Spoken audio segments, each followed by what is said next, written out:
তো good morning আমার প্রিয় পরিবার। তো তোমরা সবাই কেমন আছো? আশা করি সবাই ভালো আছো, সুস্থ আছো। আর এই যে কী বলবো, উত্তর দিনাজপুর জেলা থেকে আজকে ব্লগটা শুরু করছি। উত্তর দিনাজপুর জেলার রায়গঞ্জ থেকে। তো আমি এখনও রায়গঞ্জে আছি, যাইনি। আর ওখান থেকে হচ্ছে একটা বাড়িতে বেড়াতে এসেছি, কালকে তোমাদেরকে বলেছিলাম। তো কালকে কিন্তু যাওয়া হয়নি, আজ এখানেই আছি। তো চলো এখন হচ্ছে টিফিন করবো। চলো এখন টিফিন করি। আর ঘুম থেকে অনেকক্ষণ আগে উঠেছি, সবাই উঠেছে, রিয়া রাজিয়া সবাই উঠেছে। তো এখন ওরা খাচ্ছে, তো আমিও খাবো। তো ভাবলাম ব্লগটা স্টার্ট করি। তো চলো সারাদিন দেখতে থাকো, আশা করি ভালো লাগবে। সবাই কমেন্ট করে জানাও আজকের ব্লগটা কেমন লাগবে।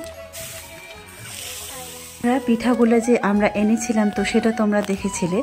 তো এই পিঠাটা এখন ভেজেছে আর বসে বসে খাচ্ছি। আর এখানে না মানে কুয়াশা ভরা চারদিক দিয়ে, একদম গ্রামের পরিবেশ। তো কুয়াশা ভরা একটা পরিবেশ, তো চারিদিকে যেন মেঘাচ্ছন্ন। আর আমরা এখানে উনানের পাড়ে ভাজা করা হয়েছে পিঠাটা, ওইখানে বসে বসে সবাই মিলে খাচ্ছি। তো চলো এখন খেয়ে নিই। আর খেয়ে দে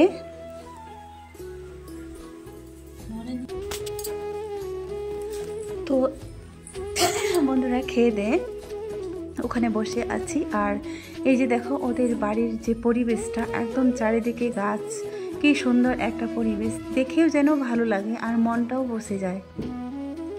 তো তারপরে খাওয়া দাওয়া কমপ্লিট করার পরে আমাদের জন্য নিয়ে এসেছিল একটা গোটা ব্রয়লার।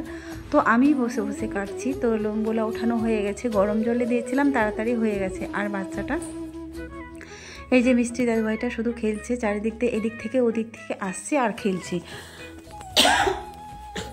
আমি হচ্ছে বসে বসে এখানে কাটছি আর সবাই মিলে এখানে বসে আছি। তো লোমগুলা তোলানো হলো, তোলানোর পরে তারপর রান্না করলাম। তো কাটা বয়লা নিয়ে আসেনি, গোটাই নিয়ে এসেছিল।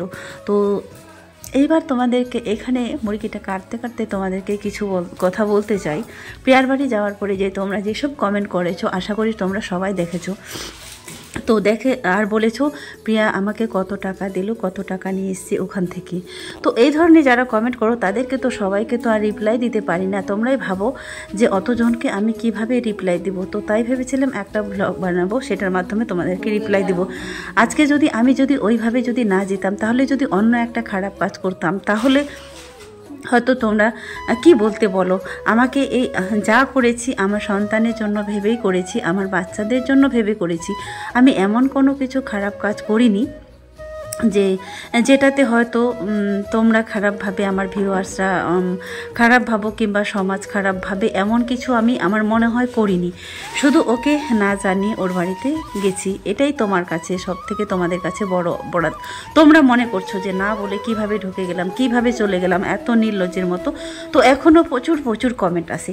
তো তাদের জন্য আমি বলতে চাই যে কত টাকা দিয়েছি সেটা অবশ্যই তোমাদেরকে জানাবো।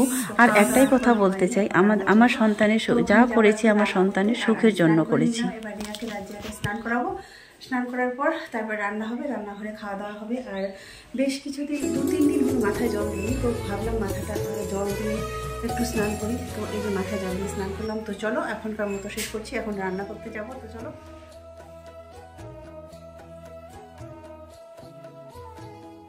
তারপরে আমার স্নান তো কমপ্লিট হয়ে গেল, এখন হচ্ছে মাংসটা এখানে রান্না হচ্ছে। তো আমাদের জন্যই করছে, আমরাই খাবো। তো এখন মাংসটা রান্না হচ্ছে। তো রান্না হলে চলো খাবো আর খেয়ে দেয়। তো তারপরে চলে এসেছি একবারে খেতে। তো বেশিক্ষণ আর তোমাদেরকে দেখালাম না, ব্লগ বড় হয়ে যাবে। আর মাংস রান্না কি দেখাবো, তো সেই জন্য তাই বেশি করে দেখালাম না। তো এবার সবাই মিলে একসঙ্গে খাচ্ছি। সবাই মিলে একসঙ্গে খাওয়ার মজাটাই কিন্তু আলাদা বন্ধুরা, যেখানে যায় না কেন। তো যেখানে হচ্ছে অনেক লোক একসঙ্গে বসে খাবো, সেটার কিন্তু স্বাদ আলাদা হয়। খাওয়া দাওয়ার পর আমরা হচ্ছে এখন যাব বাইরে ঘুরতে। তো ঘুরতে যাব বাইরে একটু, তাই একটু রেডি হলাম। তো চলো এখন যাব হচ্ছে মাঠের দিকে। তো রিয়ারা আগের বার ওরা 2বার এসেছিলো। তো মাঠের দিকে বলছে মা ওখানে কুলিক নদীর পাড়ে যাব। তো এখান থেকে নাকি অনেকটা দূর। তো ওরা যাচ্ছে, তাই ওদের সঙ্গে আমিও চলে গেলাম। তো এই দিনগুলোকে হয়তো আর ফিরে পাবো না, হয়তো আরও গত 1 বছর পরে আসবো, তখন হয়তো আবার এইভাবে তোমাদের সঙ্গে শেয়ার করতে পারবো। তো যেটা বলছিলাম, আগের ভ্লগগুলো যারা আমার দেখোনি, সত্যি তারা কখনো হয়তো দেখবে, আজ নয় কাল।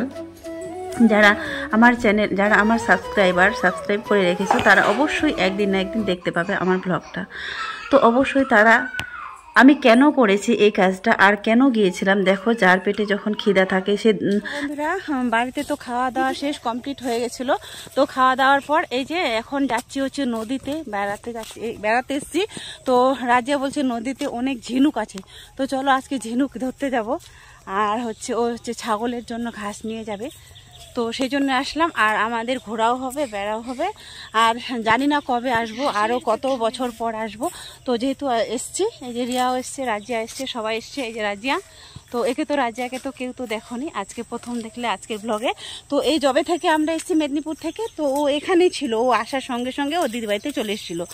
তো যেহেতু চলে এসেছিলো আর আমি ভাবছি আমার যাওয়াও হবে আর একটু ঘোরাও হবে, তো সেই জন্য এসেছি। তো চলো ঘুরি। এটা হচ্ছে কুলিক নদী, তো নদীটা তোমাদেরকে দেখাবো। রায়গঞ্জের একমাত্র কুলিক পাখিরা লয় এশিয়া মহাদেশে, তো সেটাতেই এসছি। তারপর হচ্ছে বাইরে চলে এসেছি। এই যে দেখো ঘুরতে যাচ্ছি, কেমন লাগছে পরিবেশটা বলো তো? অসাধারণ। এই ভিউটা হয়তো আমি আর তোমাদেরকে কখনো দিতে পারবো না। হ্যাঁ, যারা বলেছিলে যে আমি এতটা নিচে নেমে গেছি, এতটা খারাপ কাজ করলাম একজনের বাড়িতে, শুধু না বলে গেলাম তাই। তো তারপরে দেখো কেউ হয়তো আমার পক্ষ আছে, কেউ হয়তো আমার বিপক্ষে আছে। তো তোমরাই বলো আমি যেই কাজটা করেছি, আমি কি খারাপ করেছি একজনের বাড়িতে? না বলে গেছি কোথায় আমার বাড়ি মেদিনীপুর আর কোথায় কুচবিহার, তার সঙ্গে যোগাযোগের কোনো ব্যবস্থা ছিল না।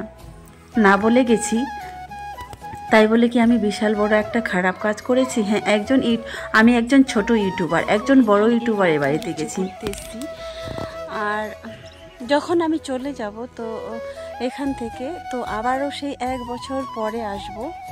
তো জানি না আর আসতে পারবো কি না, তো তাই হয়তো এই জায়গাগুলোকে খুব মিস করব। আমার বাড়ি থেকে মেদিনীপুর হচ্ছে অনেকটা মানে দূরত্ব, মোটামুটি 12-13 ঘন্টার সময় লাগে এসে পৌঁছাতে। তো সেই জন্য কি হয় বলো তো, সারা বছরে আসা হয় না। আর মেন কথা হচ্ছে কেন আসা হয় না বলো তো, এই যে আমি হচ্ছে সবাই তো জানো আমি টিউশনি করে বাচ্চা দুটাকে নিয়ে চলি। তো এই যে আমার টিউশনিগুলো থাকে, তো সেগুলোকে যদি আমি 1 সপ্তাহ ছুটি নিই তাহলে কিন্তু বাচ্চাগুলো কিন্তু মানে ছাড়াছাড়ি হয়ে যাবে। আমার জন্য ওরা মানে রেখে দিবে না। আজকে হয়তো যাব না, কালকে যাব না, হয়তো একটা দিন দেখবে, 2টা দিন দেখবে, তারপরে কি করবে বলো তো, তারা অন্য জায়গায় টিউশনি দিয়ে দিবে। সেই পরিপ্রেক্ষিতে আমার উপরে মানে আর কি একটা প্রভাব পড়বে, যে বাচ্চাগুলোকে দিয়ে আমি পড়াই, একদম নিজের করে নিয়েছি।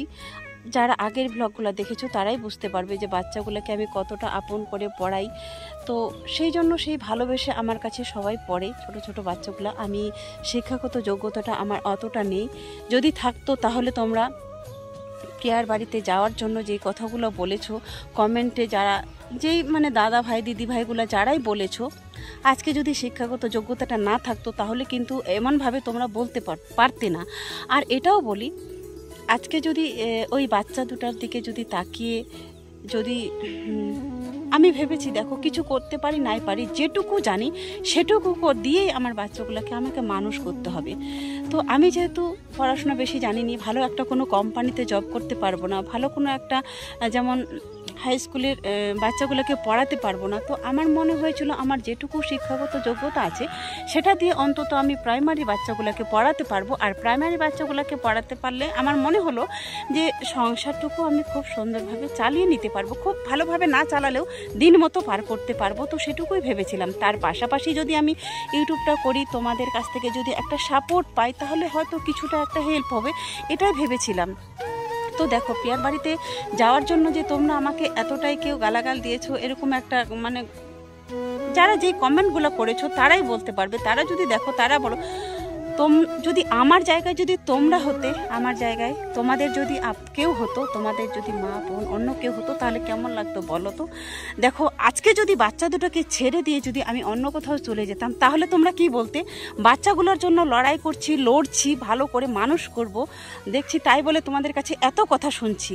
তো যাই হোক, যারা আমাকে খারাপ কমেন্ট করো তারাও আমার কাছে ভালো, যারা ভালো কমেন্ট করো তারাও আমার কাছে ভালো।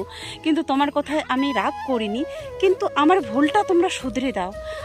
তোমরা যেই কথাগুলো আমাকে বলো না, সেখানে আমি যেই ভুলটা করি সেই ভুলটা তোমরা হয়তো সেখান থেকে বুঝতে পারি যে হ্যাঁ আমি এই ভুলটা করেছি। কিন্তু যে আমার মনে হয়েছে যে না, আমাকে আমার বাচ্চাগুলোকে মানুষ করতেই হবে, যে করেই হোক না কেন। তোমাদের কথা শুনে আজকে যদি যেই গালাগলগুলো দিয়েছো যে প্রিয়ার বাড়িতে গিয়েছিলাম, সে যদি মাইন্ডে নিতাম তাহলে হয়তো ইউটিউবিং করতে পারতাম না, আর হয়তো ভ্লগ বানাতাম না। যে কথাগুলো তোমরা বলেছো, নির্লজ্জ, বেহায়া, অনেক কিছু বলেছো। সেই দাদা দিদিদের ক্ষেত্রে শুধু একটাই বলতে চাই, দিদি আজকালকে যদি চেহারা দেখে যদি মানুষকে বোঝা যেত যে কে কষ্টে আছে সুখে আছে, তাহলে আমাদের রাজ্যে মনে হয় কারো কোনো কষ্টই থাকতো না, কেউ গরিব থাকতো না, সবাই ধনী হয়ে যেত। যদি চেহারা দেখে যদি বোঝা যেত মানুষের যে এ সুখে আছে কিংবা এ দুঃখে আছে। তো একটাই কথা বলতে চেয়েছিলাম। তো যাই হোক, এটুকু বললাম। তো চলো, এখন এখানে কাজের জন্য এসেছি, তো আবারও চলে যাব।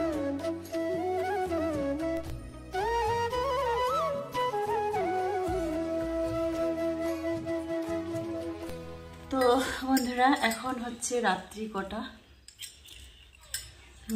দেখে বলছি কটা বাজে রে, তো 9টা বাজতে যাচ্ছে, মানে 8:45। তো এইটা এখানে একদমই গ্রাম, তো সবার খাওয়া দাওয়া হয়ে গেছে। তো সবার যেহেতু খাওয়া দাওয়া হয়ে গেছে, মফস্বল গ্রামে তো তোমরা সবাই জানো 8টার মধ্যে খাওয়া দাওয়া হয়ে যায়। তার একটু কিছুটা পরিবর্তন হয়েছে, যেখানে 9টা 9:30 হয়, 9টা 9:30 হয় না, 9টা পর্যন্ত হয়। তো যাই হোক, অলরেডি গোটা গ্রাম ঘুমিয়ে পড়েছে। তো আমরা একটু আছি, কারণ আমরা অনেকজন এসছি, তো সেই জন্যই আছি। তো ওখান থেকে আসার পরে আর দেখালাম না খাওয়াটা বারবার। তো রান্না হলো, মাংস দুপুরে ছিল, মাংস ছিল, একটা বাঁধাকপির ঘন্ট ছিল। তো খাওয়া দাওয়া হলো, খাওয়া দাওয়া হওয়ার পরে যে যার মতো করে সবাই শুয়ে গেছে। এদের বাড়ি কিন্তু সবাই ঘুমিয়ে পড়েছে, আমরা কিন্তু ঘুমাইনি, এইমাত্র খাওয়া দাওয়া হলো। আর এই যে দেখো ঘুমাতে এসছি, তো সবাই যেহেতু আমরা অনেকজন এসছি, সত্যি একটা বাড়িতে অনেকজন আসাটা এই শীতের সময় সত্যি তোমরা প্রিয়ার ব্লগে অনেকেই কমেন্ট করেছো। তো যাই হোক, এখনও ওই মানে ব্লগটা বানাতে গিয়ে ওই কমেন্টগুলো মনে পড়লো যে এই শীতের সময় সত্যি কারো বাড়িতে এতজন যাওয়া ঠিক না। তো যেহেতু ঠিক না, তো এসেই পড়েছি, আর আসতেও হবে, না আসলেও হবে না। কারণ আমি যদি চলে যাই তাহলে তো সেই তো আবার কবে আসবো না আসবো সেটা ঠিক না, আর চলে গেলেও এরা বলবে যে আসলো না, এরকম একটা আর কি। তো সেই জন্য যতজনই হোক না কেন আসা হয়েছে। খাওয়া দাওয়া কমপ্লিট, তো এখন হচ্ছে ঘুমাতে যাব আমিও। তো গুড নাইট, সবাই ভালো থেকো, সুস্থ থেকো। আজকের মতো এখান থেকে শেষ করছি।